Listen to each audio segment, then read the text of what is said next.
And ہے وہ سارا کور کیا مراد نے. بات بالکل انہوں نے ٹھیک کی، کیونکہ سڑکیں تو ایک معاشرہ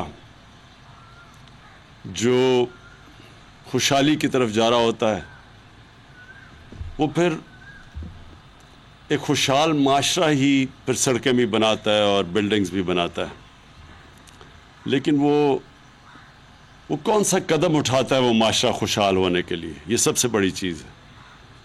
تو یہ جب ہم سڑکوں کی بات کرتے ہیں تو ہمیں یہ پتہ ہونا چاہیے کہ ان کا بہت فائدہ ہے اگر ہم سوچ سمجھ کے پرائرٹائز کر کے کہ ہمیں کون سی سڑک کی زیادہ ضرورت ہے. کیونکہ سڑکیں تو خیر سب کو چاہیے ہوتی ہیں، پرانی سڑکیں خراب ہو جاتی ہیں، ان کو بھی ٹھیک کرنا ہوتا ہے. ملک کے پاس جو پیسہ ہے، جو کہ ہمارے پی ایس ڈی پی یعنی ڈیولپمنٹ فنڈ سے جو پیسہ وہ اتنا ہے نہیں کہ ہم ساری سڑکیں اس ڈیولپمنٹ فنڈ سے بنا سکیں.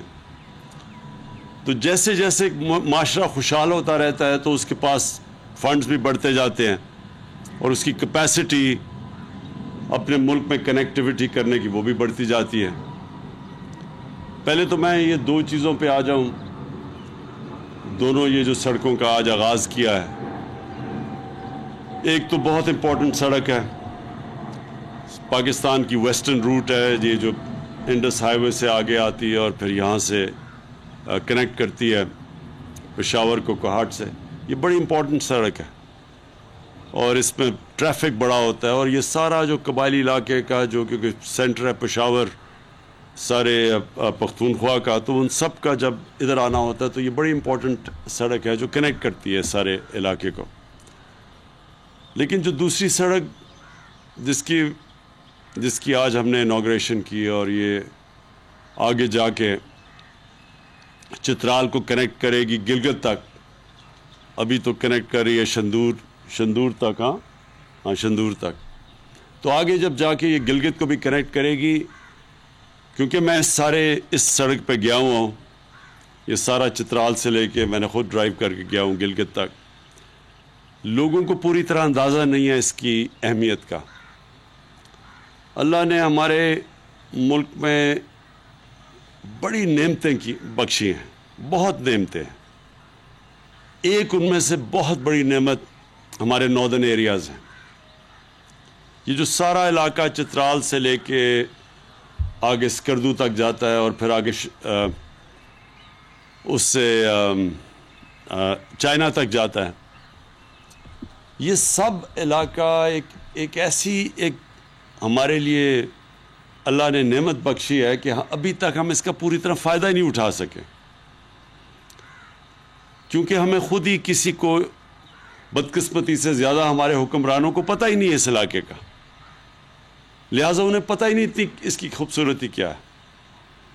ہمارے کئی جتنے بھی حکمران آئے پچھلے 30-35 سال میں، تو گرمیاں اپنی وہ لنڈن بڑے بڑے محل وہاں خریدے ہوئے ہیں تو وہاں جانا پڑتا ہے ان کو. تو ان کو تو اندازہ ہی نہیں ہے کہ یہ سارا جو ہمارا ناردرن ایریا اور یہ جو سارا ہمارا چترال کا آگے تک گرم چشمہ، یہ جو سارا علاقہ ہے، اس میں کتنی خوبصورتی ہے. میں پہلی دفعہ اس سارے علاقے میں گیا تھا جب میں 15 سال کا تھا اپنے اسکول کے ساتھ، تب تو بھی کاراکورم ہائی وے بن رہا تھا اس وقت.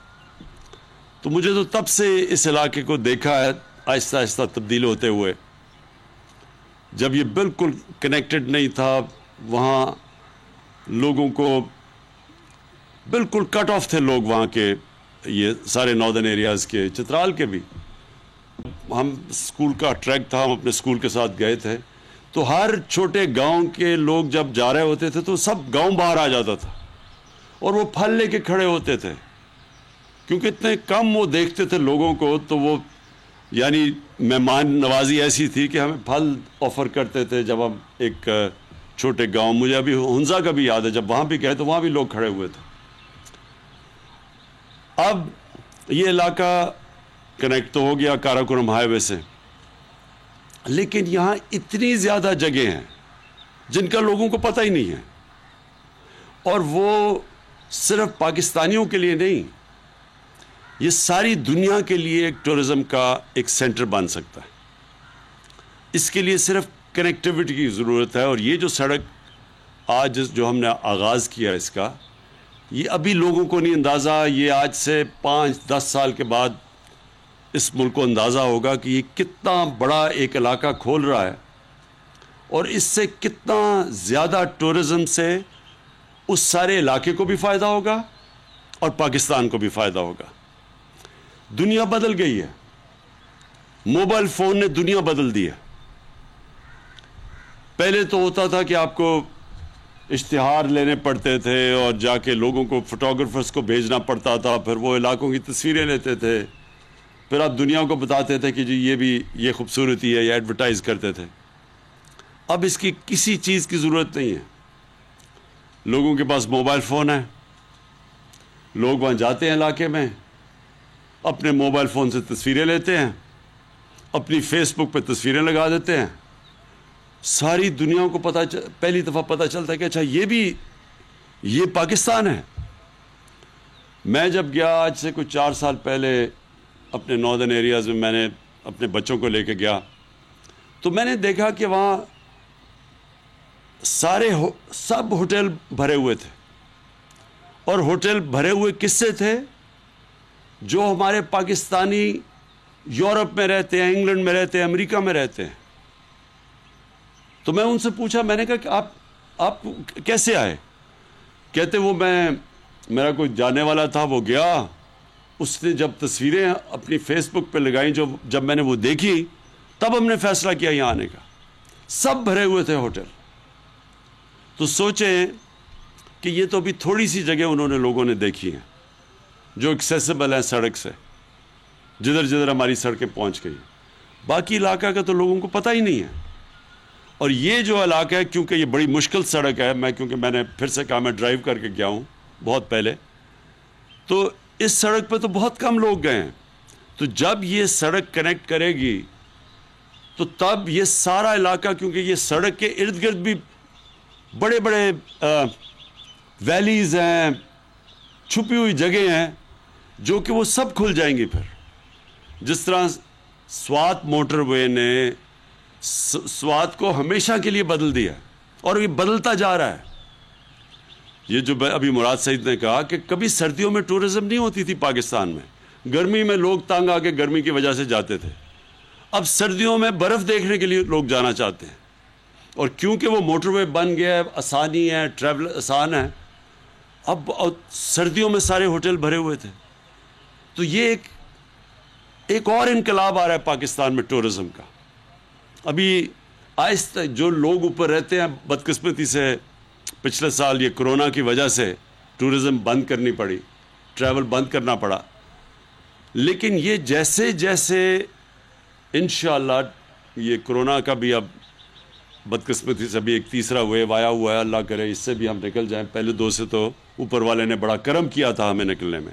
اس میں پھر میں کہوں گا کہ ماسک سب پہن کے پھریں، کیونکہ یہ سب سے بہترین طریقہ ہے اس کو، وبا کو پھیلنے سے روکنے کا. تو جو اب میں دیکھ رہا ہوں پاکستان میں، یہ ساری ٹورزم کے لیے ہمارا ناردرن پہاڑی علاقے سب کھل جائیں گے. یہ سڑک بھی کھولے گی، موبائل فون بھی کھول رہا ہے یہ سارے علاقوں کو، اور اس سے یہ سب علاقوں میں خوشحالی آئے گی. اب جو دوسری چیز ہم نے کرنی ہے کہ ٹورسٹ تو آ جاتا ہے، لیکن ٹورسٹ کے لیے اب ریزورٹس بنانی ہے تاکہ وہ ٹورسٹ آ کے پیسہ خرچ کرے. اب سب کے انفارمیشن کے لیے سوئٹزرلینڈ آدھا ہے ہمارے ناردرن ایریاز سے، یعنی سارا سوئٹزرلینڈ اس کا علاقہ آدھا علاقہ ہے جو ہمارے ناردرن ایریاز کا علاقہ ہے. اور جو ناردرن ایریاز ہے ہمارے، چترال بھی ملا کے یہ جو پختونخوا کا حصہ ہے، اس میں جو پہاڑ ہیں، جو اونچائی ہے، جو گلیشیئرز ہیں، وہ سوئٹزرلینڈ آس پاس اس کے نہیں آتا. دنیا کی جو ٹاپ 12 یا 13 سب سے اونچے پہاڑ ہیں، اس میں سے تقریباً آدھے پاکستان میں ہیں. اس کا کیا مطلب ہے؟ اس کا مطلب یہ ہے کہ گرمیوں کے اندر ٹریکنگ گرمیوں کے اندر ویسے لوگ جائیں گے ان علاقوں میں، اور سردیوں میں اب جو نئی چیز شروع ہو گئی ہے اسکیئنگ، سردیوں میں اسکیئنگ کے لیے لوگ آئیں گے. اور ابھی سے ہی مجھے باہر سے لوگوں نے مجھے اپروچ کیا، آسٹریا سے کیا، اپنے پاکستانی باہر بیٹھے ہوئے ہیں، وہ اب مختلف علاقوں کی اسکیئنگ کو سلوپس ڈیولپ کریں گے جدھر وہ انفراسٹرکچر بنائیں گے. ابھی ملم جبہ ہے، اب دیکھیں سارے سردیوں میں لوگ یہاں پہنچے ہوتے ہیں. یہ تو ایک علاقہ ہے، یہاں کم از کم 1000 ملم جبہ ہیں، 1000 سے بھی زیادہ ہیں. تو ہم بڑے خوش قسمت لوگ ہیں. تو ہمارے پاس اب یہ نیا ایک ایسی چیز جو انقلاب اٹھنے لگا ہے وہ ٹورزم کا ہے. اس کے لیے محمود خان آپ کو میں خراج تحسین پیش کرتا ہوں. آپ نے یہ زبردست کام کیا ہے. آپ نے زوننگ شروع کر دی اب ٹورزم ایریاز کی. اس کے زوننگ کا مطلب کہ آپ نے پورا ان علاقوں کو پروٹیکٹ کرنا ہے، اور آپ نے بتانا ہے کہ صرف اس جگہ کے اوپر کس قسم کا ہوٹل بن سکتا ہے. ہر قسم کا ہوٹل نہیں بن سکتا. جس طرح اچھا اب میں آپ کو بتا دوں کہ فرق کیا.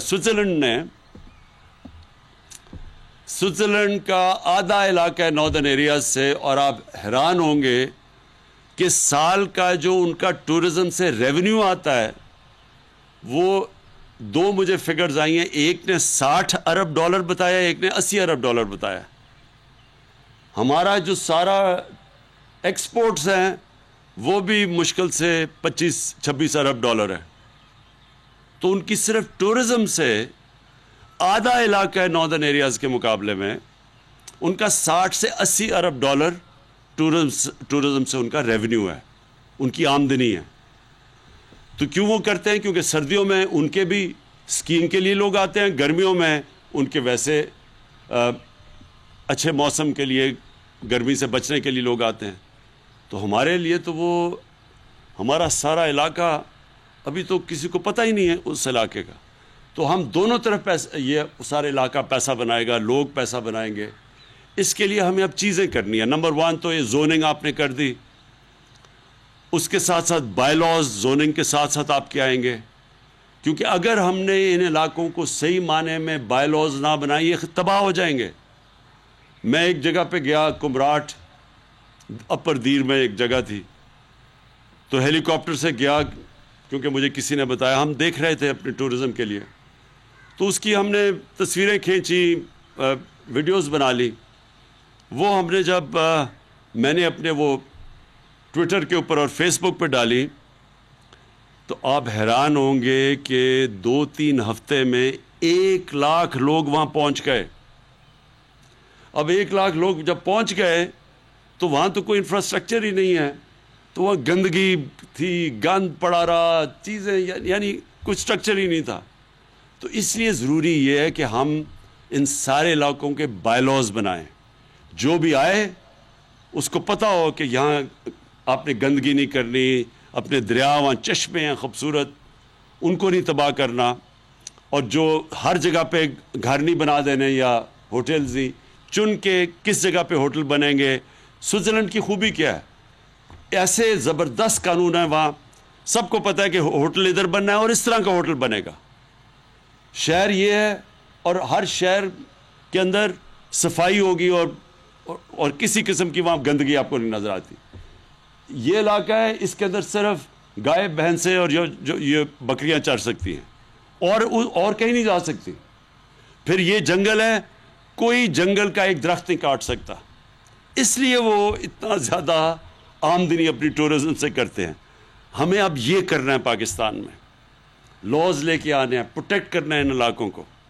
اور جب مقامی لوگوں کو پتہ چلے گا کہ کتنا زیادہ فائدہ ان کو ہوگا جب وہ علاقے کو پروٹیکٹ کریں گے، تو جس طرح چترال کے اندر آئی بیکس تقریباً ختم ہو گئے تھے، اتنا ان کا شکار کیا گیا.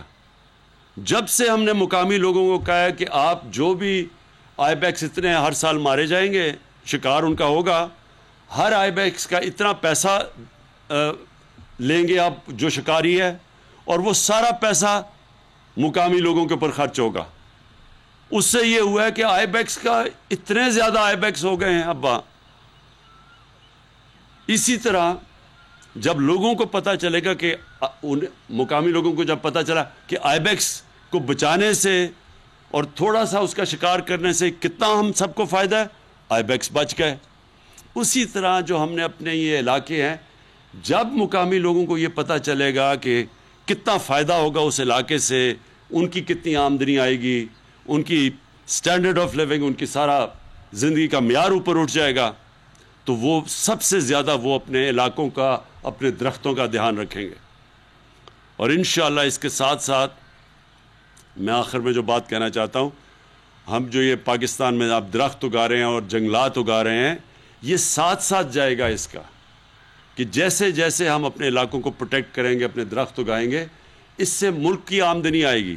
وہ اور بات ہے کہ ہمیں موسم کی گرمی کا بڑا مسئلہ بنا ہوا ہے، یہ جو گلوبل وارمنگ ہے، تو یہ اس کے بھی ہمیں بچائے گی۔ اور پھر ٹورزم میں، یہ ٹورزم بہت بڑا ایک شعبہ ہے، انشاءاللہ اس میں بھی ہمارے ملک کو بہت فائدہ ہوگا۔ تو جو آگے آنے والے انقلاب ہیں، ایک ہم ہمارے ملک میں درختوں کا انقلاب لے کے آ رہے ہیں، ایک ہم ٹورزم کا انقلاب لے کے آ رہے ہیں، اور درختوں کے اندر جو زیتون کے ہم درخت اگا رہے ہیں، زیتون کے درخت کا انقلاب آ رہا ہے جو بالکل تبدیل کر لے گا سارے علاقہ۔ پھر ہم اور بھی نئی چیزیں لے کے آ رہے ہیں، جو زعفران ہے، یہاں زبردست موسم ہے، اس کا بہت زیادہ ان علاقوں پہ اگتی ہے جو لوگوں کے پاس زمینیں ہیں لیکن ان زمینوں سے کچھ اگتا نہیں ہے، بہترین وہ زعفران کے لیے زمینیں ہیں، تو اس کا فائدہ ہوگا۔ ایک پھل ہے، ایک سبزی ہے جو سب سے زیادہ مہنگی اور اچھی سبزی سمجھی جاتی ہے، جس کو انگریزی ایک ہی لفظ ہے اس کا، ایووکاڈو کہا جاتا ہے۔ یہ سارا علاقہ اسلام آباد سے اوپر، یہ سارا علاقہ بہترین ہے ایووکاڈو کے لیے۔ اس کے لیے بھی میں نے ابھی آپ سے بات کی ایگریکلچر ڈپارٹمنٹ سے اور فارسٹری سے، اس کو بھی ہم نے ساری جگہ اگانا ہے، اس سے اتنا فائدہ ہے۔